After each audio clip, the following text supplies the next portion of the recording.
This episode is brought to you by DistroKid. This episode is brought to you by Amazon. The holidays are here, and you know what that means. It's time to get your friends and family the gifts they deserve.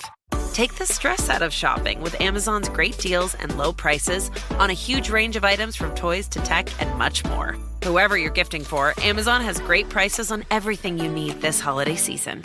Shop early holiday deals now.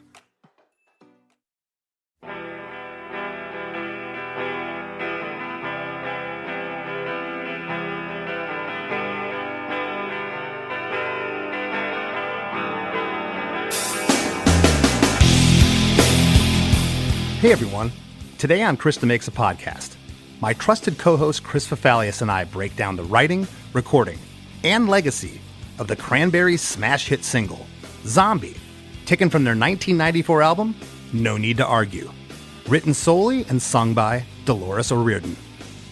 Heavy wasn't the first word I would have used to describe Zombie, but getting it under the fine-tuned lenses here, that's the only word I would use to describe this song. The guitars, bass, and drums are thunderous in the choruses. And the subject matter? Well, it doesn't get much heavier than this. Nobody sounded like Dolores. She was truly in a league all of her own. Written on an acoustic guitar about the Troubles, a conflict stemming between people who wanted to stay part of the United Kingdom and those that wanted a united Ireland, Zombie is a desperate cry for a solution. So without any further ado, let's jump into this awesome episode. Hey, have you heard? Chris DeMakes a Podcast. Hey, have you heard?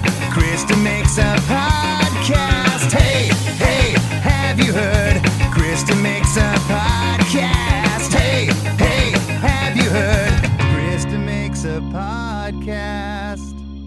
Well, hey, Chris, let's talk about the Cranberries. Yeah, I'd love to talk about the Cranberries with you, Chris. I think this was kind of my idea to talk about Zombie with you. First question, are you a fan of the Cranberries, just in general? In general, I would probably lean towards no, but everyone out there has heard me say it a million times. I know you have. Looking at it this way, I mean, for this song in particular, my appreciation went through the roof just of what is going on sonically behind what Dolores is doing. It's pretty incredible. Well, I'll tell you that I do consider myself a somewhere in the middle kind of a Cranberries fan. Loved Linger. I still remember when it was a buzz clip on MTV. Yes. First time I heard it, I was like, oh my God, I love this. I loved Dreams. I loved their performance at Woodstock 94. Didn't own any of their albums though. Kind of just was a fan of the singles. Zombie. Now this is really interesting. I would actually say I didn't like this song. Not even that I was like on the fence about it. I actually didn't like it. I would turn it off if it came on. So Interesting. Just like you though, doing the research for this episode and learning about the song, I have a whole new appreciation for it. So that was part of wanting to do this for me. It was kind of the challenge of like, no, this isn't a song that I love. I know that there's a important story behind this song, which I thought was something I wanted to learn more about. But yeah, I wanted to challenge myself a little bit this week with this song too. And you want to talk about two different sounds for a band. Just think of how lush and beautiful Linger was. This is beautiful in a different way. It's really moody and dark though. And when we start to peel back the covers here, what's going on subject matter wise, it's heavy. And, you know, upon going back, Chris, and you know, really combing through this one, I was struck by how big and grungy the guitars sound in the choruses. Well, that's something that I wanted to talk to you about too with this is how to define heavy. Now, the Cranberries, I've heard them described as a jangle pop band or, you know, just like an alternative rock band.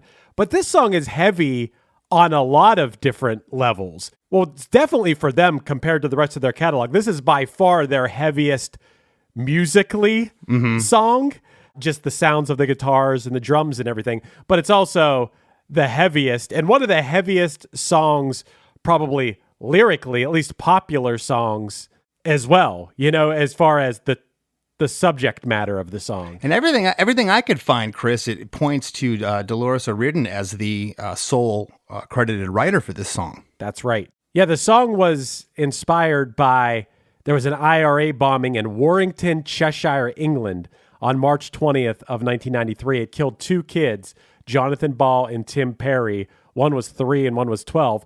And it happened in a busy shopping district, and the kids were out buying Mother's Day cards. That is as heavy as it gets as far as the subject matter. And the IRA, the Irish Republican Army, is the militant group that was determined to remove British troops from Northern Ireland. I believe they were the ones guilty here. I don't care what you're fighting for. I don't see how anyone could justify putting a bomb anywhere, a bomb that would go off and kill innocent people. Like, if that's the side you're fighting for that does something like that, you are wrong, regardless of what you're fighting for. Yeah, it's unreal. And we're going to get into all that and a ton more. I want to back up a little bit, Chris. The Cranberries formed in Limerick, Ireland in 1989. I was first aware of them when Linger was released. In 1991, they signed to Island, released their debut album, Everybody Else Is Doing It, So Why Can't We, in 1993. The producer on that record, Chris, was, I don't know if it's Stephen or Stefan, an Englishman, Stephen Street, who also produced the follow-up record that features Zombie, No Need to Argue, in October of 94. And I'm just gonna call him Stephen. Stephen Street, I come to find out when researching, one of the Cranberries' biggest influences was the Smiths. And Stephen Street, he produced Morrissey's debut album, Viva Hate. So that kind of how that all ties back in right there. Their first big hit, Linger, peaked at number 3 in Ireland, reached number 8 in the U.S. And again, that was the first tune that I heard from them. Although, in looking back, Chris, I don't really remember thinking when Zombie came out, yeah, they're 2 different sounds of a band, but it wasn't a stretch enough to make me go, oh, they're trend hopping or something. It was just a different texture for this band. Yeah, I think they were accused a little bit of jumping on the grunge bandwagon or something. But I watched an interview with Dolores where she was just like, no, it was just, we had been playing live and experimenting with a lot of things, and it just made sense for that song. It was a heavy song. And I know that Stefan, you're calling him Stephen Street, really did a lot to get those guitars to sound like the grunge music of the time. So that may have been, the tones may have been a little bit why they were accused of that. But to me, honestly, as a teenager in the 90s, Linger's a way different song than Zombie, but it didn't seem strange to me. Alternative music, I felt like you could do whatever you wanted, and it was such a huge umbrella of styles of music that fit under that. It didn't catch me off guard. Yeah, and me neither, looking back on that. And again, was the thought process, hey, this grungy type sound is popular, or is this just what fit the track? In my opinion, it just fits it absolutely perfectly. So who knows exactly? Dolores claimed that Zombie speaks about the Irish fight for independence that seems to last forever. The lyrics even say it's the same old theme since 1916. Guess they wrote Zombie to be a song for peace among England and Ireland. The music video was shot in Belfast shortly before the ceasefire to get footage of the area. It was shot by Samuel Bayer, and he's best known for doing Nirvana's Smells Like Teen Spirit video on August 31st of 94. I thought this was really interesting, Chris. Just a few weeks after the song was released, the IRA declared a ceasefire after 25 years of conflict, leading some people to wonder if the IRA was willing to call a truce to make sure the group didn't release any more songs about them. Yeah, I don't know if that was true or something that someone said tongue-in-cheek or whatever. But hey, you want to know a couple really interesting things about this that I learned just this morning, Chris, that I didn't know? Yeah. I watched a little YouTube doc from this account called Rock and Roll True Stories. And in it, they said the Cranberries' former manager, Alan Kovac, said that Island Records urged the Cranberries not to release Zombie as a single because of like the political implications or whatever. And that Island offered Dolores a check for $1 million to do a different song, but she ripped up the check. Is that true or conjecture? Do we know? Or I mean, it's according to Alan Kovac, who was their former manager. Interesting. Alan Kovac currently manages Motley Crue. Okay. Well, I mean, do you think he's a reliable source? Yeah, kind of. I mean, as far as sleazy managers go, okay. I think that. Well, I mean, I think no, and I say that tongue in cheek. I've seen many interviews with Alan Kovac. He seems like a pretty stand up guy. It sounds plausible. Yeah, I mean, that's pretty badass. I would say that she felt that this song was so important, and she said she felt the need to expand beyond "I love you, you love me" and write about what was happening in Ireland at the time.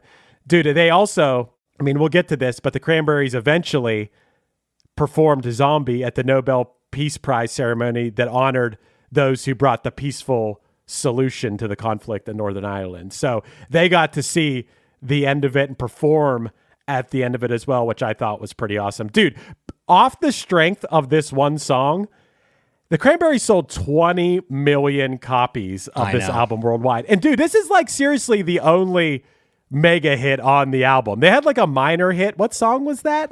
Called "Ode to My Family" was the follow-up, but it didn't really scratch the surface. Was nowhere near as big as Zombie or Linger.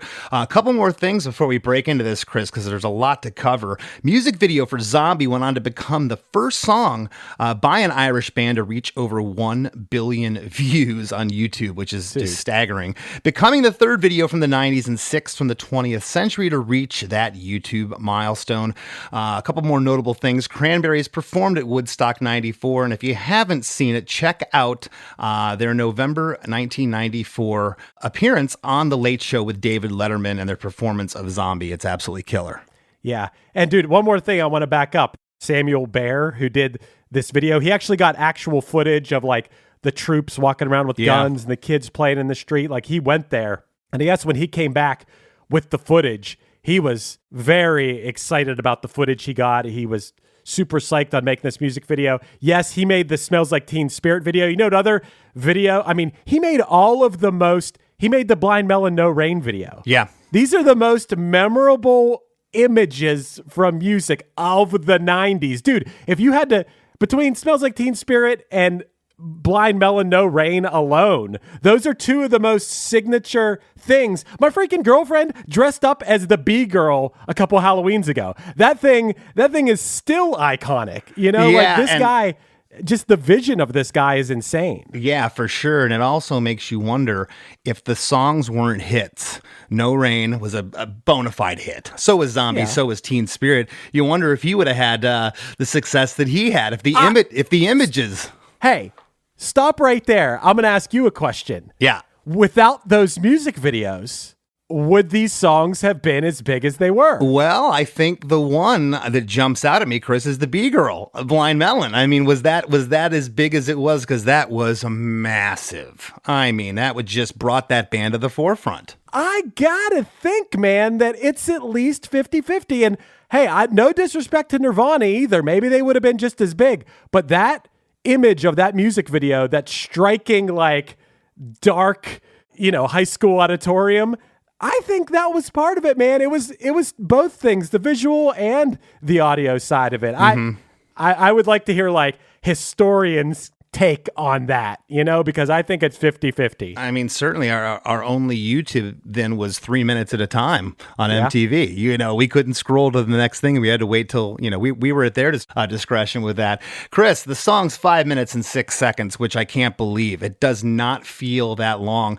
I noticed that I didn't count all the way through exactly. I'm pretty sure, though, everything goes in 8 bars. And I think that could be part of the reason the song goes by quicker, because in each of those 8 bars, things are weaving in and out and happening. There's not much going on here in terms of chords. It's 4 chords through the whole song, barring a couple slight variations at the end. We never introduce any more chords. So this is a classic song of what comes in, what weaves in and out to make things pop. The top of the song, and I'll say it again, is just so moody.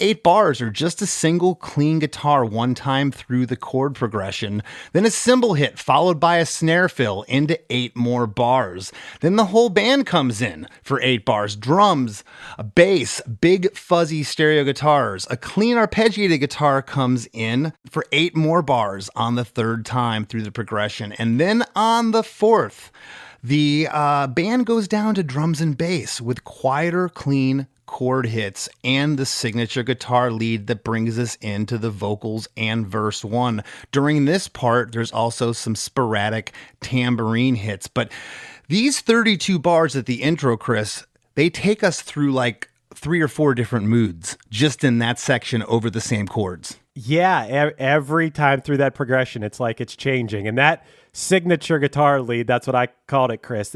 It almost sounds like that lead is crying. Leading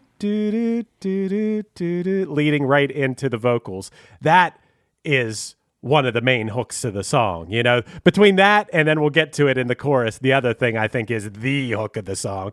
That guitar lead is definitely super important to this song. I probably wouldn't have forgot when we get into the chorus and Dolores starts going into falsetto, but is that type of almost yodel falsetto, I know Sinead O'Connor was famous for it, is that like an Irish thing? I think it must stem from some sort of traditional Irish music, you know, because they both do that thing. And the other thing, if you want to make comparisons to Sinead, if we want to go down that road now. Oh, geez. Well, just the political. Yeah. Such strong female just empowerment of these women. Like they were such headstrong women, and it's just so bad. They're badasses. You know, that's all you could say about them. Very cool. Well, verse 1 comes right off of that 32 bar intro.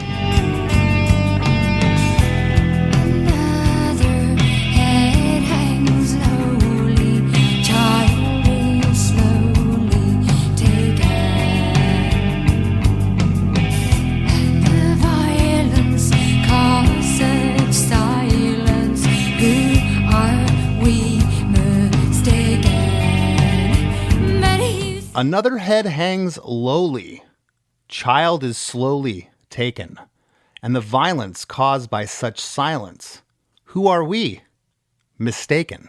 We've talked about this before on maybe after party episodes, The Troubles. They're called The Troubles. Yes. It was a source of violence, misery, and death for over 100 years. And this song, as we talked about earlier, was written about the death of 2 boys, 3-year-old Jonathan Ball and 12-year-old Tim Perry, who were killed by IRA bombs in 1993. Both sides blamed the other for the deaths. The British police blamed the IRA for planting the bombs, and the IRA believes the British police ignored the IRA's warning to clear the area. Well, I don't know, man. I think the people that put the bombs somewhere are to blame. How could you possibly say, like, we said you put the bombs there? What do you mean? You can't blame the other side. Yeah, but they, like I said, they were hidden under a garbage can in Warrington, one of the busiest shopping streets. So yeah, it was this that inspired these lyrics. Well, verse 1, Dolores just sings alone. There's no harmonies here. We don't get any harmonies till the chorus, and I feel that I've talked about this before a lot. I feel that adds to the personal tone of this. She's talking to you. She's telling you what she's feeling. You can feel the frustration. You can feel the anger and the sadness. The music here remains kind of brought down with mostly drums and bass, with the jangly guitar played sparingly. Amazing dynamics. The drums are playing super softly. The bass is laid back here, Chris, but driving with a huge, beautiful, open tone. This is before Pro Tools, so this is all going to tape here, and what a performance. The bass just sounds absolutely thunderous. Right off verse 1, we go into pre-chorus 1, and I can feel the angst here, the urgency in Dolores' delivery. But you see, it's not me, it's not my family.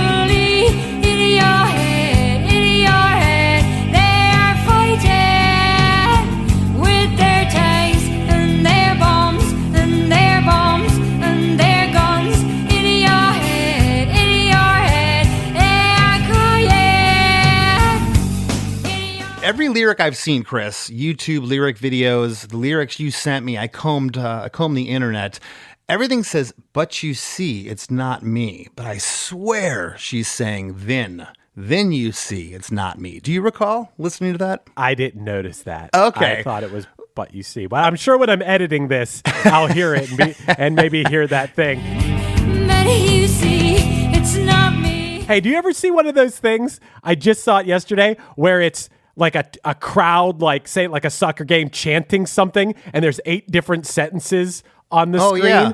When you read the sentence, every sentence you read, it sounds like they're saying that different thing. Maybe it's one of those scenarios. Well, possibly, yeah. Or if the listeners remember, I'm sure they do, the Sum 41 episode that still haunts us course. to this day. So Yeah. the vocals in this part are just killer. We're going to go with but you see, it's not me. It's not my family. In your head, they are fighting with their tanks and their bombs and their guns. In your head, they are crying. And interesting here, and I used to think it was interesting when I would hear the song casually, every time I'd ever hear it, they repeat bombs twice. Certainly, She could have thought of something else. That's just telling you how impactful what's going on, how many bombs there are, right? Or I saw that it might be a reference to this song, the anti-war song, Johnny, I Hardly Knew Ya, which has been covered by a lot of Irish bands. I didn't know this song, but then when I heard it, I was like, oh, I have heard this before. The Dropkick Murphys play this song. And in that song, they have the line, we had guns and drums and drums and guns, haroo, haroo. From me and the child, Johnny, I hardly knew ya. We had guns and drums and drums and guns, haroo, haroo. We had guns and drums and drums and guns, haroo, haroo. I think a lot of people think it's a reference to that, like the repeating. But like you said, it makes sense because, I mean, especially in this thing, yeah, bombs have always been part of this conflict, but especially now, these 2 kids were killed by Right. And I also thought, if we're going to go deep here, which we do, they could be talking about each side's bombs, the good guy, the bad guy, or whoever you're considering the good guy and the bad guy in this. The vocals here go up an octave, and that just makes this part, to me, feel just so much more urgent. This is definitely the pre-chorus, I feel. The vocal melody changes, and the whole feeling of the band feels pushed and a bit more urgent. But we are still in the same world chord progression-wise. E, C, G to D over F sharp, which is pretty much through the whole song, save for the last quarter of the song, where there are slight variations, as I mentioned a little bit before, to the progressions, Chris, but no new chords introduced. And on Fightin' and on Cryin', you get the that falsetto where the voice cracks and breaks. I couldn't even try to emulate that. How do you do that? No. I mean, that is very much, it'd be very hard for us. And once again, I do think that is a very Irish thing. Yeah. Her and Sinead and whatever other Irish singers you can think of, I'm sure they were doing that their whole life. That's just part. Yeah. I think that's part of singing those traditional songs in a way. And as far as going back to the subject matter a little bit, Dolores in interviews, I had this quote marked down from her. She said, the IRA are not me. I'm not the IRA. She said, the Cranberries are not the IRA. My family are not. When it says in the song, it's not me, it's not my family, that's what I'm saying. It's not Ireland. It's some idiots living in the past.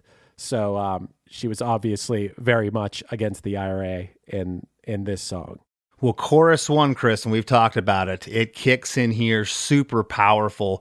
This chorus section is like the top of the song when the band kicks in with the big drums, bass guitar, and those big stereo guitars. And again, was the producer, were they in the studio kind of A-Bing and going, hey, let's listen to Nirvana's big guitars. Let's listen to some of the stuff that's happening at rock radio, or was just this what they put their foot forward with? We'll never know, but I find it fascinating because, again, I never in my life would consider the Cranberries anywhere near close to be calling a grunge band, Yes, they were in the 90s, but my gosh, do these guitars sound like the time period? Dude, they get lumped into grunge.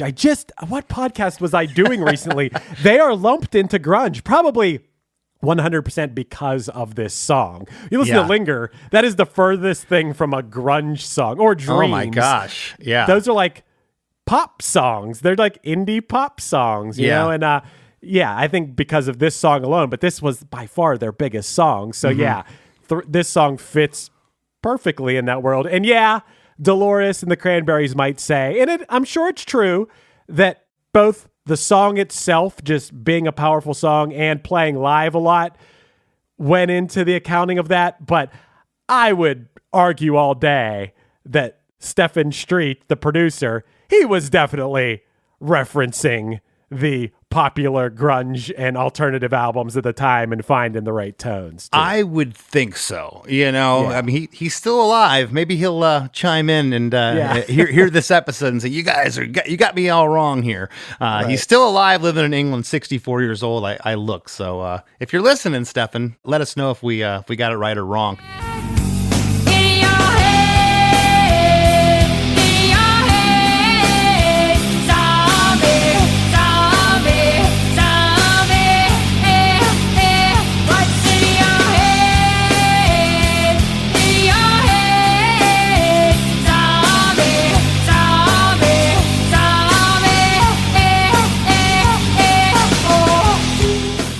In your head, zombie,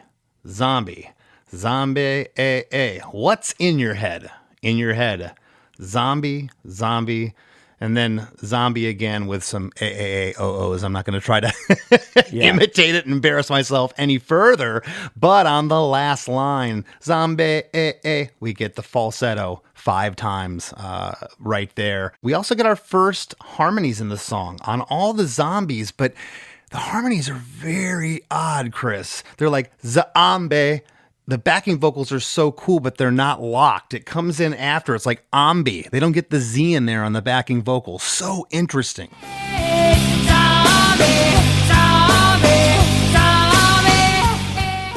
I'll be honest with you, Chris. I wasn't focusing too much on the harmonies in the song. I'm glad you zoned in on them a little bit more. I was too fascinated by the subject matter of the song to even notice them. And here's the thing, you don't have to pay attention to it, because the reason I didn't pay as much attention as you, I think, to the subject matter is because you did the work for me. My trusted producer, Chris, gave me notes on the subject matter. So I'm looking at but in all fairness, go back and listen to it when you get a second. It's very, very cool where the backing vocal sits. It's not locked. And you wonder, was that a conversation, or did Dolores, or who I'm assuming she did the backing vocals on this, or whoever did them. She had to have. Was it just her first time at the mic? It was a little off, and he thought it sounded cool, but it's not perfect, but it is perfect. Is she doing a harmony with all the things? Are you saying that she? I don't hear it on that. No, it's Okay. just on zombie, which happens 4 times in the song. Not when she says zombie for the 3rd time on the first half and on the 3rd time in the second half. That's when she starts to do the voice go up into falsetto. But the first 2 zombies and the second 2 zombies, that's where the harmonies sit on here. So cool.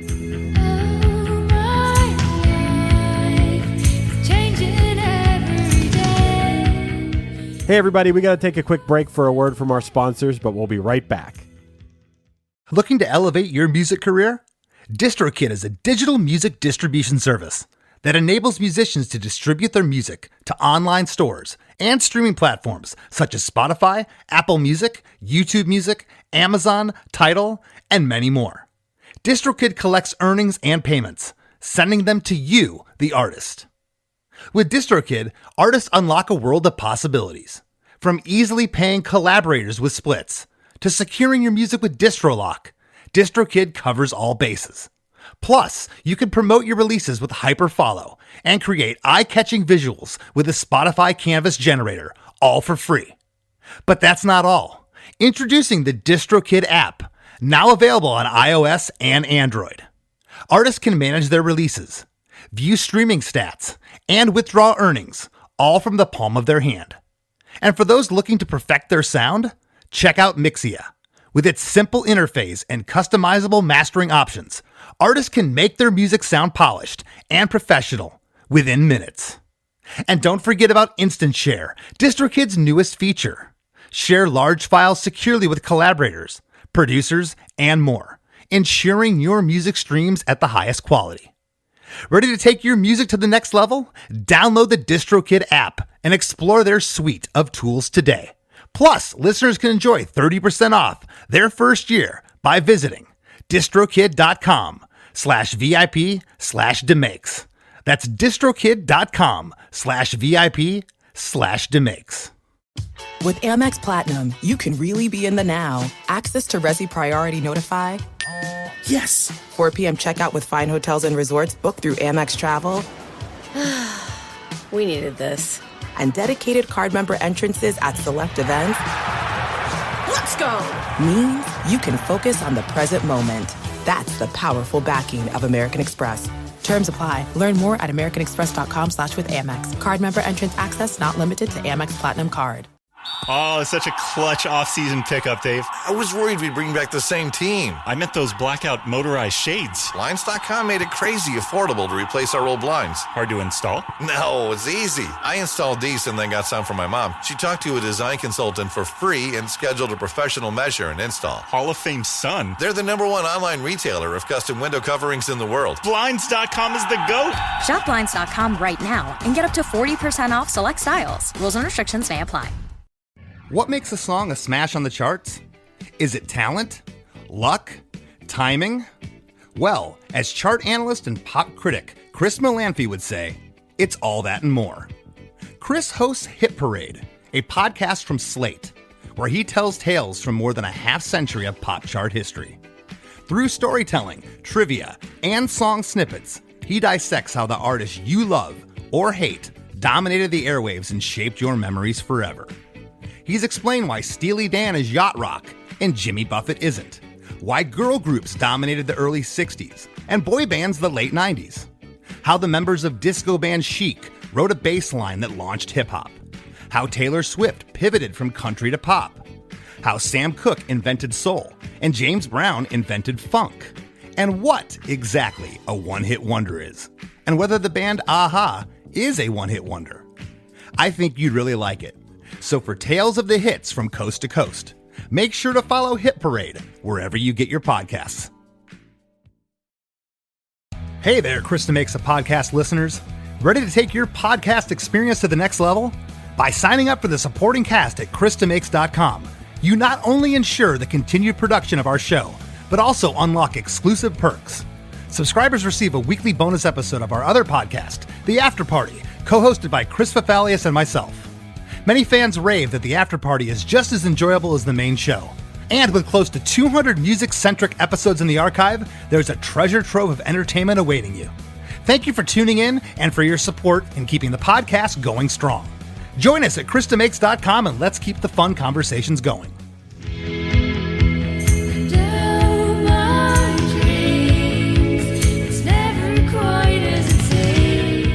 And now, back to the show. And out of this chorus, we go into 8 bars of a post-chorus, which it's the same progression. It's the same progression again, but it's just kind of broke down from the chorus. It's not as heavy. And Dolores sings this do-do part that happens 4 times before, Chris, we go into another re-intro for 8 bars again. Everything's in 8 bars in this song. It's basically like the 4th time of the song at the intro. It's 1 time through the chord progression, which is 8 bars. Once again, playing the signature guitar lead to take us into verse 2.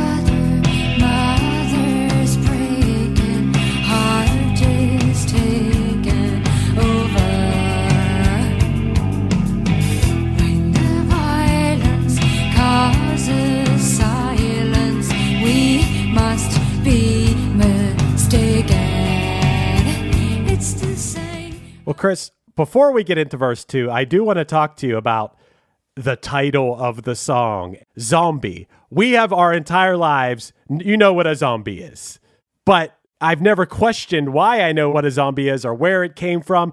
And I kind of, now that I know really what this song is about, I see this song a lot of times being on lists of Halloween-related songs. I think just because it's called Zombie and there's this sort of, I don't know, dark feeling to the song.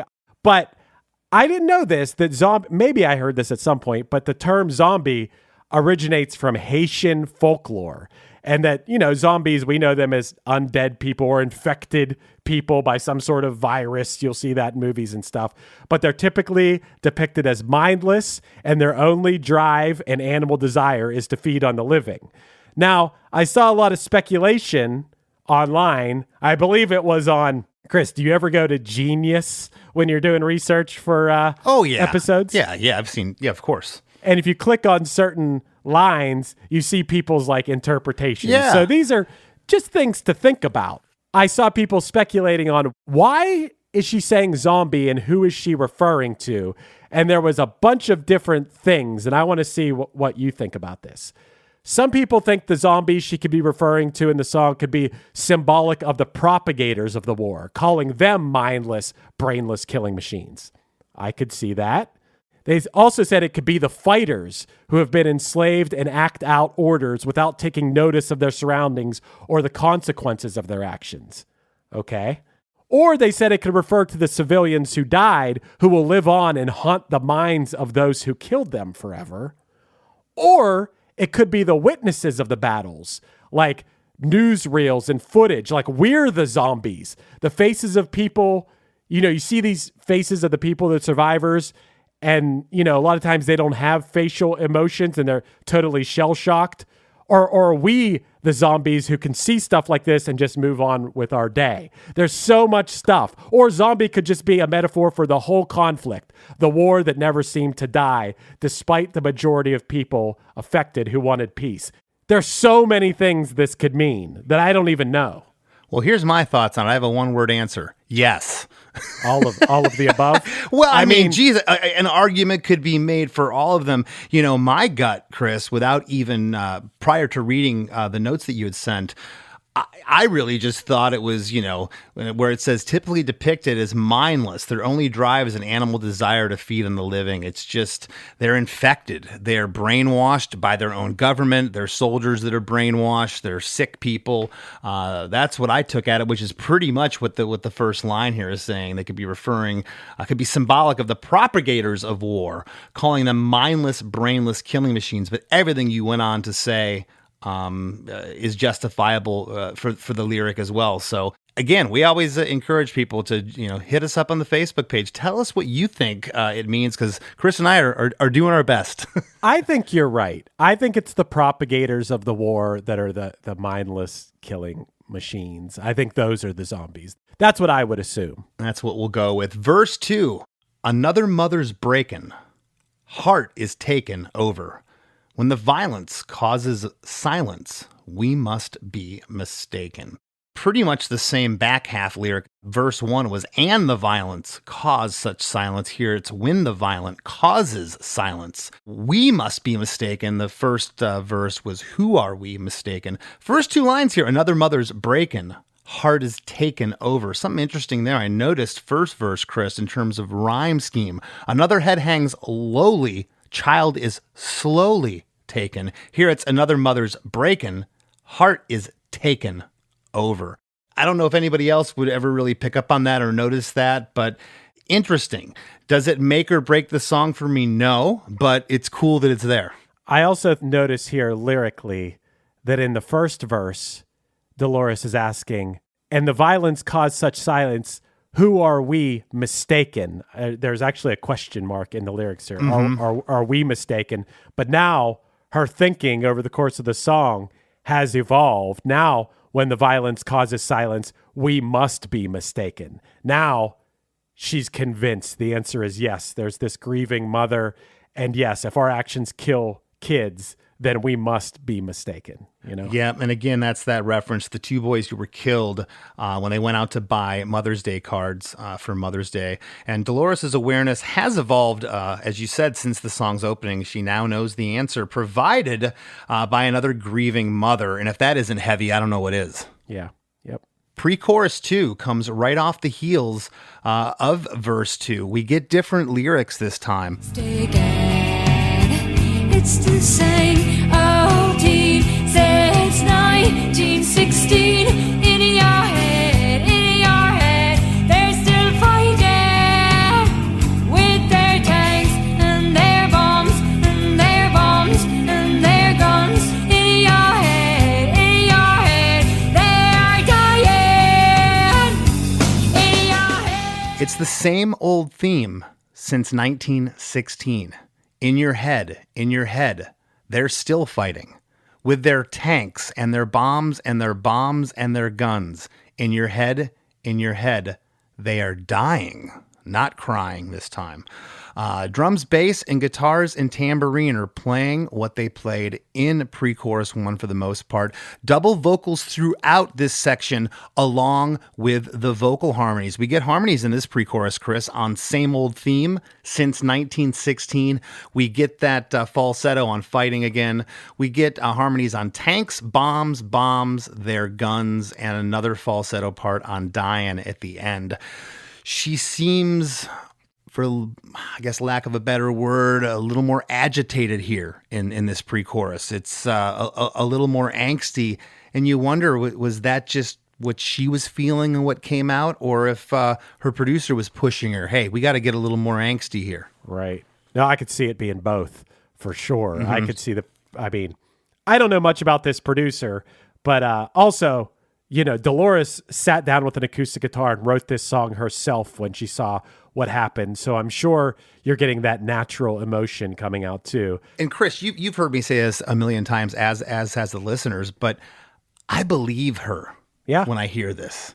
Do you know what I mean? Like, I'm not an Irish man, so if I would have co-wrote this song with Dolores and released it by my band and tried to, I just don't think I could pull this off. I wasn't there. I don't feel these emotions. I'm not part of that conflict.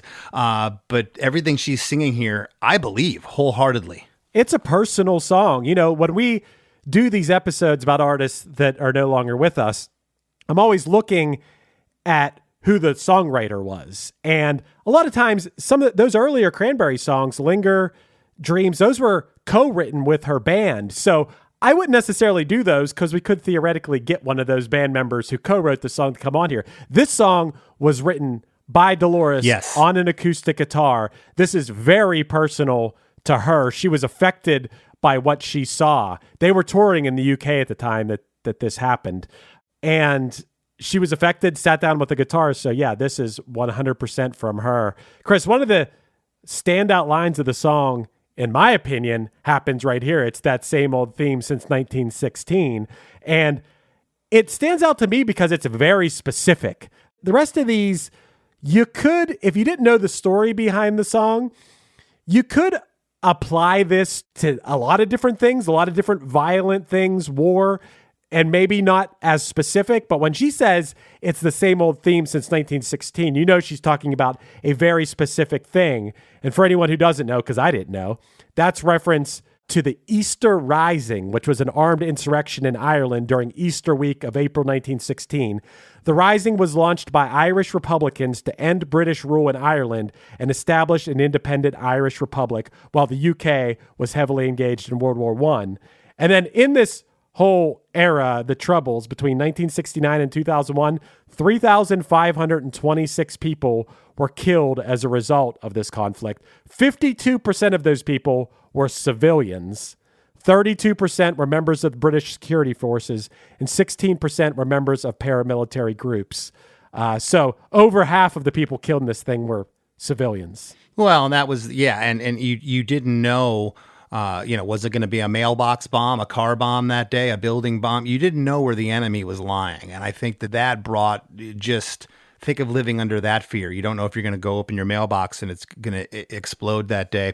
Chorus 2, same overall instrumentation as chorus 1, as well as vocal placement and harmonies.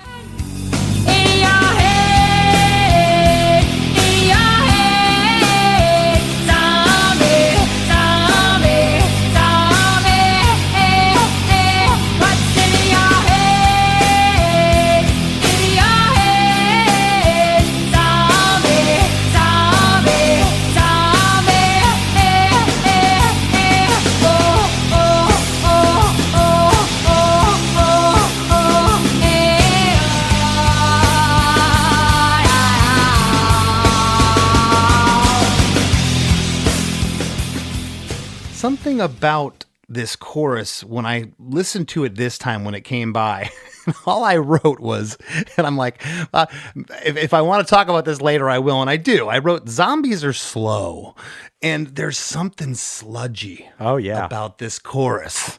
You know, it's heavy, but it's just kind of, you know, you almost want to like, hey, come on, pick up the pace here, kid. You know, that's it. And it didn't hit me till this second time through. It is zombie-ish. It is repetitive. And I think the repetitive nature of this song, okay, they've been dealing with the same junk since 1916. They've been dealing with the troubles. They've been dealing with these issues. It's just kind of trudging along.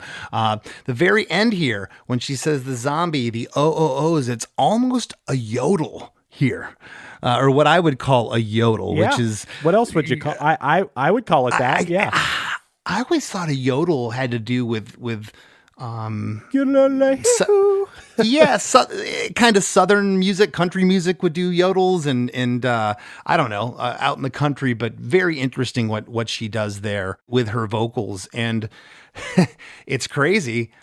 We still have 1 minute and 24 seconds in the song, and that's the last vocal you hear from her. There is a long musical outro in this song, and I don't know if it's symbolic. Dude, you kind of blew my mind just now because I didn't really think about this, but the song being called Zombie, the subject matter of the song, and then it's like the music itself perfectly matches that. And I don't know if that's credit to Stephen Street, the producer, or if it's a credit to the band, but everything just comes together. And I honestly think, now, like I said at the beginning, I think my opinion on this song has changed the more I've learned about it. Like you've said about doing this podcast, like your opinion changes sometimes, but I think that might have been what I didn't like about it, is the zombie-like feeling of the song. It's that very grungy thing. It's why I don't like the band Alice in Chains. I famously dislike the band Alice in Chains. And it is a lot of that sludgy, heavy kind of like, it gives you this feeling of malaise. Is that the right word? That just like, like I don't like to live in this musical world that I'm in, right? I don't like feeling like this. I guess we should cancel Jerry Cantrell next week. Maybe my opinion can be swayed by the right guest. All right. Well, you know, Chris, I counted it once. I was like, it doesn't matter. I think it's like 51 bars of music in this 1 minute and 24 second outro. Again, it's just repetitive. It's basically the same thing. And if there ever was a time, Chris, it would be the 90s to have a song that could be this long with a 1:24 outro that could get on the radio. You know, it just, and there may have been an edit. I looked for one. I couldn't find one. I don't remember, but yeah, 5 minutes feels long. Like that outro is really long. I would bet money that it was a shorter outro when it was played on like rock radio. They had to get it down to at least like 4:10 or something, because that is long. Yeah.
Well, on that yodel that Dolores does, there's a huge snare fill into an instrumental. It goes one time through, and these are all in 8-bar sections. Then it's down to bass and drums one time through, which is 8 bars. Then a variation of the signature guitar leads into the whole band kicking back in. It's more of a chordal feel on the guitars there. It's not like single note stuff. It's beautiful. The tone's there. And I really love, if you're going to have a minute and 24 outro section, if there is a spot to introduce a new flavor, a new color, it would be right then. And I love what they do with the guitars there. The guitar lead is over 2 times through. Then the drums pick up to double time before ending with just drums and bass and feedback, ending with this little snare fill. And again, the bass tone is just ripping here. It's super moody. It takes up the perfect space and frequency, in my opinion, in the track. It's just so good. Yeah, when you're a band, hey, like your band, Chris, when you have drums, bass, and a guitar, and keep in mind, this band is usually a jangle pop band.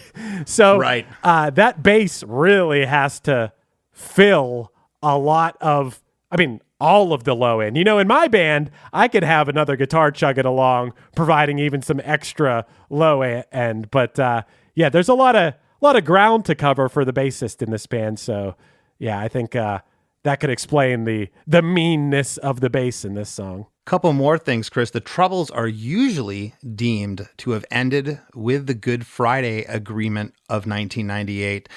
Dolores struggled with depression and the pressure of her own success. I had no idea till she passed that any of this was going on with her. Me neither. And was diagnosed with bipolar disorder in 2015. She died from drowning due to alcohol intoxication in January of 2019. After her death, the Cranberries released the Grammy-nominated album In the End, which the last song on that record is called In the End. It's haunting, absolutely haunting. Go take a listen to it. Take the car, take the clothes, but you can't take the spirit, take the spirit, take the spirit, but you can't. Those final vocal recordings, Chris, were lifted from the demos. She never properly recorded, and I'm assuming her vocals are just so awesome. She was a natural talent that the demo vocals sufficed for an actual vocal. During her lifetime, she sold more than 40 million albums worldwide, and that has increased to almost 50 million since she passed. She was named the top female artist of all time on Billboard's Alternative Songs chart. And I consider her one of the greats, man. Consider me a fan. I a little bit of we've talked about this before, a little bit too cool for school. They were on the radio. It's not punk. I'm not listening to it. But going back and getting this one under the microscope was killer. I've been a fan of the Cranberries for a long time. Hey, my band covers Linger. Yeah. Yes. Glad you mentioned that. And, do like a little more rockin' version of it. But so I am a fan, but I was never really a fan of this song. I can say now that I think I am a fan of this song. And I also think it's important to mention, Chris, we had mentioned this on another recent episode, but if anyone out there is struggling, 988. You can dial 988 for help if you're dealing with depression or, suicidal thoughts and stuff like that. I think that's always important to get those 3 numbers out there on your phone. I think that's as important as 911. 988 is what to call. And Dolores, rest in peace to an amazing artist. She's one of those people. Geez, there's a whole big list of them. I can't believe how many of these amazing artists from the 90s. The 90s don't even feel that long ago. I know. But how many we've lost. I know. It's very, very, very sad, but I'm glad we got to comb through this one. I've been wanting to do this song for a while. We've been talking about it. And we finally got around to doing so. If you haven't already, please head over to ChrisDeMakes.com and sign up for our supporting cast, where you get bonus episodes each week of the After Party. That's our other little spin-off podcast where Chris and I will talk about everything from music to sports to current events and everything in between. Chris is great at trivia too. I'm not that great. He quizzes me, and I pretend I know things. ChrisDeMakes.com. Head over there. Did I forget anything, Chris? No, you did a good job. You've been doing better at trivia lately too, man. Don't get too down on yourself. The last time we did one, you did really good. Well, thank you. I've been riding a high from that, by the way, too. Yeah, I love that. Also, hey, everyone out there, if you enjoy Chris DeMakes a Podcast, you like what we do, and you want to help us keep landing those awesome guests, you can go to Apple Podcasts or Spotify and leave us a 5-star review. And hey, maybe we'll read them at the end of the episodes. I don't have one ready to go today. Sorry, everybody. I should have pulled one up, but not going to lie, I don't have one pulled up, so I'm just going to ask you to go leave one, and you can hear us read one in the next episode. But we do appreciate those reviews because it looks good. It looks good when we hit up a publicist about some huge artist we want to come on, they might peruse those reviews. And if they see a ton of awesome reviews from people like you, kind people like you, they're more inclined to That's right. get their artist on the show. Your review might just give us the chance to nab that artist that you want to hear. So we're going to throw it in their court, Chris. So we need your help. That's right. If you haven't already, I talked about it a little bit earlier in the episode, but head over to the Chris DeMakes a Podcast Facebook page as well as the Instagram page. Chris puts a lot of love into those. Very cool. And to Dolores O'Riordan, rest in peace. What an amazing songwriter. And we'll see you next week. All the time, was it just a game to you? But I miss everything. You know I'm such a fool for you. You got me wrapped around your finger. Do you have to let it linger? Do you have to? Do you have to? Do you have to let it linger?